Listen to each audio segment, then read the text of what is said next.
Welcome to Tracking the Wolves. This week we have head football coach Tom Dosch. Coach, we are nearing the end of the season, and it's been a battle for this year. Every game's been a physical battle.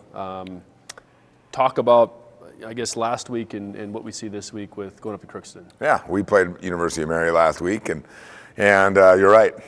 We've had a lot of games that have kind of seemed the same, where we've played well in stretches, and you talk about a physical battle. It's been a little bit of a mental battle too at times, to be honest with you, where just playing with confidence and playing like consistent football, and we did that a few weeks ago against Bemidji. It was really our best, most consistent game of the year, and then you keep looking for that to repeat itself. And we have stretches of it on offense, have stretches of it on defense and in the kicking game, but we're still looking to get that 60-minute complete game. And and then this week we go up to Minnesota Crookston, who's much improved team this year. They've won a couple games in the league. They beat Bemidji and they beat Moorhead, and really could have and should have beat Minot State. They gave up an interception return for a touchdown with a couple minutes left in the game to lose that one. So probably different, especially when you go up there. It's a better football team, more balanced football team.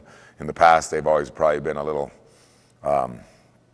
unpredictable, undisciplined with what you've seen, and they're just a lot more disciplined within their system now, and they make you earn it a lot more than you used to. So, but really it comes down to us and our process of getting ready and playing well every week, and that's what we really try and emphasize as much as we can, but particularly maybe when you're not playing as well as you'd like, if you really got to put the emphasis on what do we got to do to keep finding ways to play better and play more consistent football, and that's what we focus on during practice and meetings and as we prepare.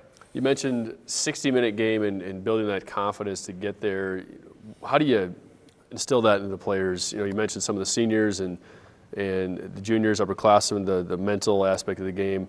But what's the message every week to say, okay, we haven't played that 60. You hear that a lot in coaching about the 60-minute game. Yeah. But what do you do? What do you try to do as a staff to instill that in the student athletes? Well, if I had the exact answer for that, I would have made it.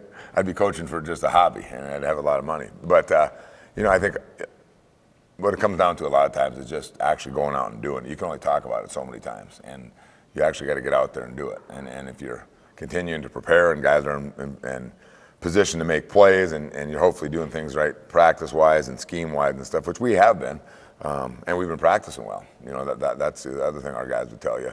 Then it's a matter of carrying that over, and when you get chances to make tackles and catches and throws and kicks and whatever else, you got to do it. And that's probably the biggest challenge right now, is just carrying over practice habits to game habits, and that's what we're working on right now. Sure.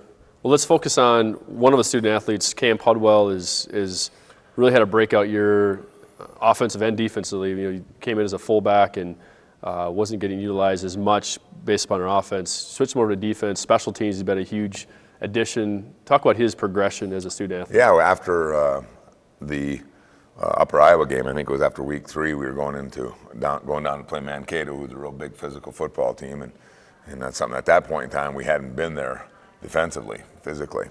And so I went in and talked to Coach McClagan, who's our D-line coach, and I talked to Coach Martin, who's our offense coordinator, and basically said, why don't we give this a look, because Cam's a big physical guy. Obviously when you see him, for a guy who carries the ball, he really has a lot of presence about him. And had never played D-line before in his life. He was a linebacker in high school and has always been a running back. So just said, hey, so I called him in my office and said, we're going to give you a shot, hit this here, and don't worry about messing up. Just go out and play, because he does do that. He goes out and cuts loose and plays. And so we've gradually gotten him into our scheme, and there's a lot of learning in our scheme that it's hard to throw at a guy in a month or a month and a half that the other guys have had. So what he does bring to us is just the physical presence and the physicalness that, we needed. That being said, he's still he still does a lot of things for us offensively in short yards and goal line. He had a long touchdown run up at Minot that really got us going there. That was on a 4th and 2, and has moved the pile and gotten some first downs several other times. So we're still using him as an offensive player when we can, but again, we just weren't getting him enough snaps per game on that side of the ball, and now we're able to do that. And in addition to that, he's an excellent special teams player too.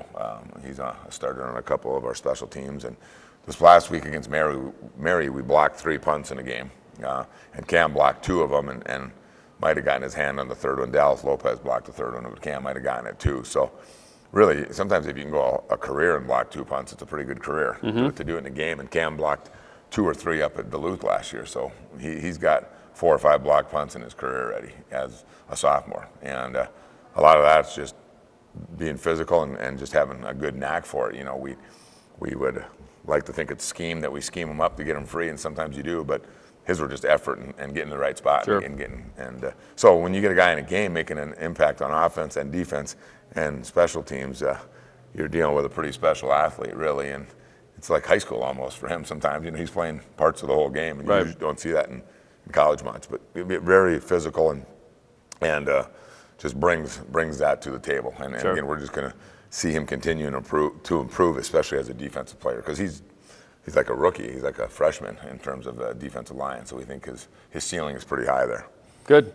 Talk about your Thursday practices and some of you guys try to do some competitive things a little bit outside the box to keep things light in practice and maybe not so serious game week.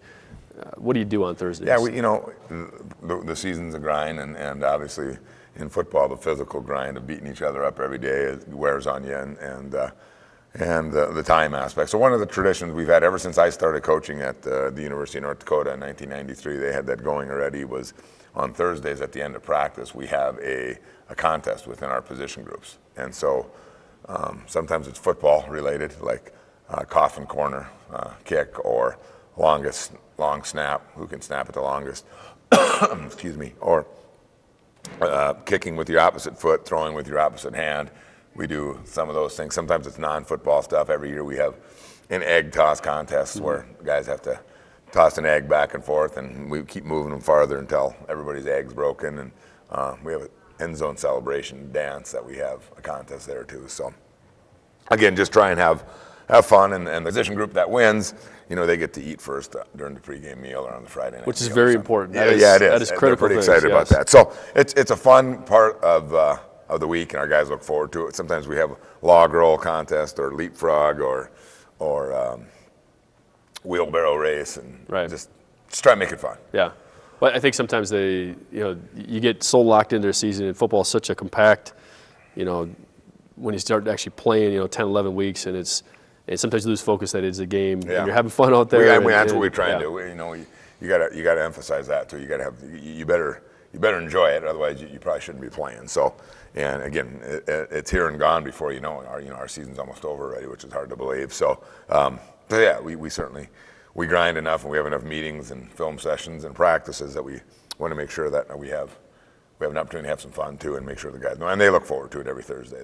They get excited to know what it's going to be, and spelling contests. We've had those before. Just everything. Who's the one that's out there a little bit on those contests that you can identify saying this person is generally going to win that contest, or probably? Well, each position group picks a different guy or guys every week. Yeah. So sometimes it's a freshman contest. Right. If we think that there's a chance, we might make it be a redshirt freshman just in case somebody might get hurt. Possibly, we don't want it to be somebody who's playing on Saturday.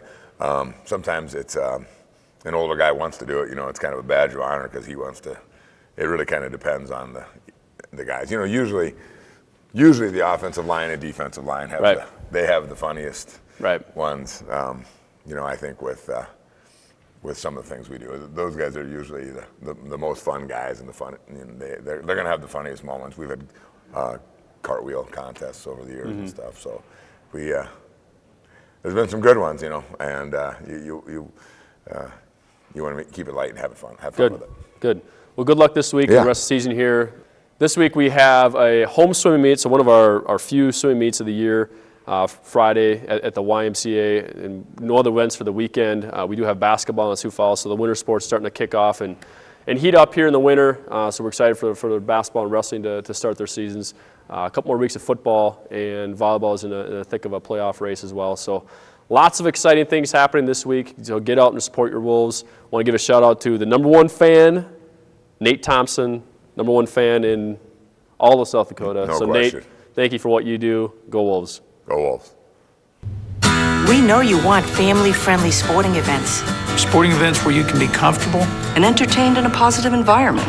Watching great individuals and teams compete. With commitment, effort, and good sportsmanship. That's what the Division II Game Environment Initiative is about.